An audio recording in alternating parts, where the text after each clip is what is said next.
Hello dear, চলো রোপওয়েতে করে butterfly bridge থেকে গ্যাংটক একটু ঘুরে আসে। টিকিট প্রাইসটা বলে দিই, হ্যান্ডিক্যাপ আর 3 বছরের নিচে হলে ফ্রি, 3 থেকে 5 বছর হলে 81 আর তার ওপরে হলে 153।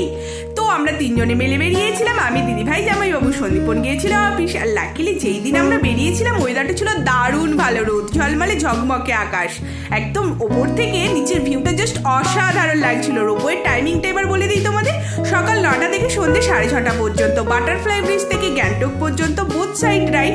এখন আমি তোমাদের সাথে ওয়ান সাইড রাইডটা শেয়ার করছি, আর সন্ধ্যেবেলা শেয়ার করবো গ্যাংটক থেকে বাটারফ্লাই ব্রিজ ফেরাটা। এই রোপওয়ে রাইডটা ম্যাক্সিমাম 10-15 মিনিটের ডিস্টেন্স, আর গ্যাংটক থেকে এই রোপওয়েতে চড়া যায়, আবার বাটারফ্লাই ব্রিজ থেকেও চড়া যায়। তোমরা সিকিম এলে এই রোপওয়ের ভিউটা কিন্তু এনজয় করতেই পারো, জাস্ট অসাধারণ লাগবে, আমি কথা দিচ্ছি। দূরে ওই পাহাড়গুলো, ছোট্ট ছোট্ট বাড়িগুলো, দারুণ ভালো লাগছিল।